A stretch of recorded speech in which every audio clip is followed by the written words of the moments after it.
When God was first tired of humankind, he sent floods. This time, he sends his legion of angels. At a remote desert truck stop, the fate of humankind will be decided. Evil's armies are amassing.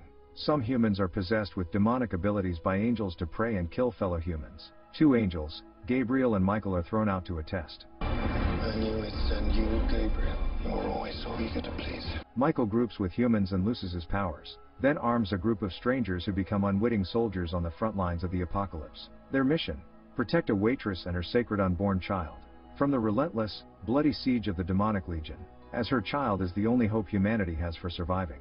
But Gabriel has his full powers. His mission is to kill the child as ordered. Only one of the angels makes the right decision in the end. At this point, if you're new to Scenes Recap, please hit the subscribe and the bell to never miss any of our daily uploads.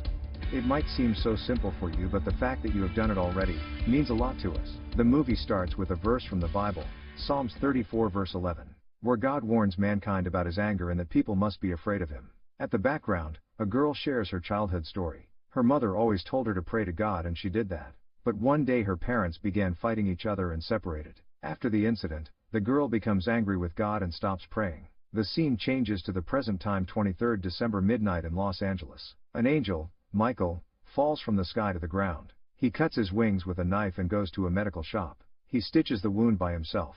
Now he looks like a normal human. After that, he breaks into the firearms store and collects a lot of weapons. When he comes outside, two policemen tries to stop him. He warns them that there is not much time. Suddenly one of the police officer becomes possessed by some unknown creature and starts talking to the angel. He mentions his name as Michael and says that God didn't instruct him to do these things. It then proceeds to ask why he is doing that. Michael responds that he is following his own orders now. He then warns him that he will die like other humans and the child. Through the possessed man, it kills the other police officer and Michael kills him. Michael then leaves the place by taking the police car heading to Paradise Falls. Behind him we notice lights going off as he drives through the streets. The scene then cuts to the Paradise Falls diner, which is situated at the Mojave Desert. We see a young boy Jeep and a pregnant woman Charlie talking with each other. Charlie doesn't want to carry the child, but it was too late when she went to the hospital for an abortion. So, after the birth, she wants to give the child to an orphanage. Jeep, who is not the biological father to the unborn child, wants her to keep the child. Being in love with Charlie, he is also willing to be a father to the child. Charlie laughs at Jeep, saying she's too young to be a mother. The next morning, Kyle, a single father driving to Los Angeles, stops at the diner. He meets the owner, Bob, who is also the father to Jeep. Percy is the short order cook. Howard and Sandra, a married couple, with Audrey, their rebellious teenage daughter. At the diner, no electronic communication device is working, like television, radio and telephone all jammed. Though Kyle insists on making a call, and pays Bob for his office telephone. Meanwhile, a very old lady, Gladys, enters the diner. She starts talking with Howard's family, who are also stuck at the place. Shortly, Charlie brings Gladys order. She starts asking Charlie questions about her pregnancy and how soon she is to deliver. She then starts talking bad about the unborn child, telling Charlie that her unborn child will burn. Everyone at the dinner was shocked while staring at her. Although her meal was covered with flies, she begins eating it while repeating the same remarks, saying that all those babies will burn. Howard stands to confront her, where she immediately turns and bites his neck. It turns out that Gladys is possessed. She quickly climbs the ceiling and hits Bob after dropping behind him. Jeeps picks his father's shotgun and points it to Gladys. Still hesitant to shoot as it comes for him, Kyle shoots her from behind before the attack. They all rush to attend to Howard, who needs emergency medical support ASAP. Kyle takes a car and drives him towards the city. With them was Sandra, Audrey, and Percy. But after moving some distance, they were attacked by a fly storm. This made them to drive back to the diner again. At the diner, Jeep pities himself for not having enough courage to shoot the possessed old woman.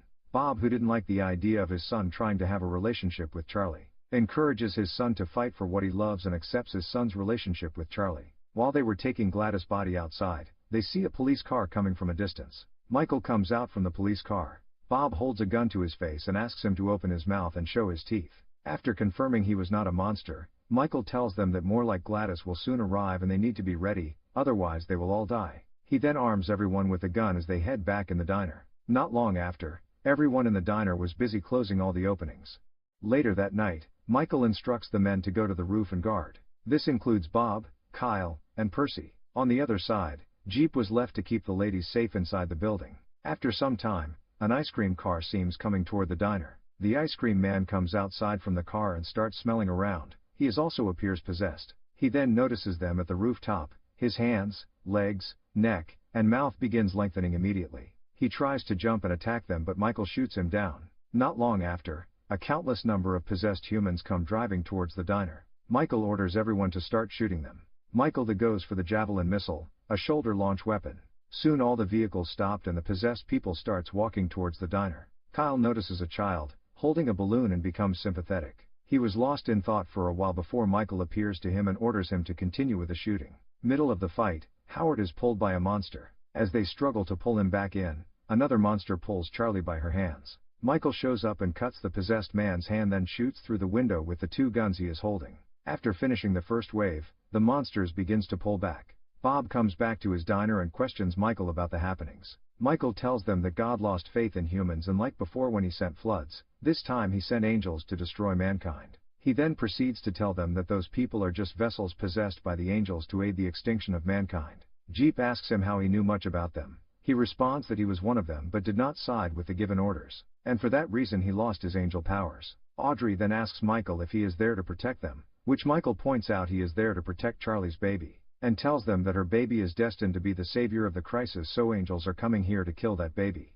Charlie then laughs at Michael's response, but after looking at his face and noticing how serious he was, she stops and questions it, calling herself a nobody and just a mere waitress. Charlie then adds that she is barely 8 months pregnant, which Michael disputes, telling her that the child will not wait for another month, and that she will deliver it soon.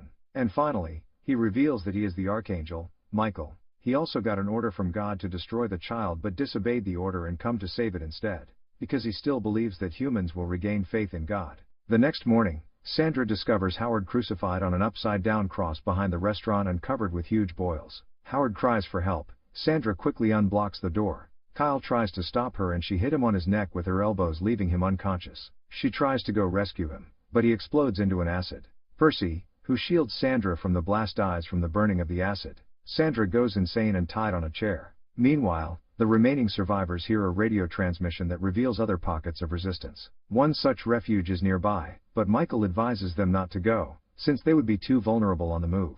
That night, a second wave of possessed people attacks. Kyle, who once revealed his weakness of being empathetic, is lured into a trap, where a young child pretends to be trapped, after her father is run over by one of the moving cars. Kyle goes and successfully rescues her from the crowd, but the child then turns and bites his neck, killing him. Audrey furiously jumps from the rooftop, after witnessing Kyle's death, and starts shooting the possessed humans. On reaching the child who killed Kyle, she runs out of bullets and runs for her life. She gets in a van that was nearby and locks herself in. Charlie asks Michael to go and save Audrey, while threatening to go out herself if he declines. Michael is left with no choice, and walks out to help Audrey. As soon as they got back in the restaurant, the possessed little girl attacks Charlie, trying to stab her belly. She then disappears immediately Michael came in. Charlie then goes into labor. Audrey and Michael helps to deliver the baby. Then comes a trumpet sound, signaling the approach of the Archangel Gabriel.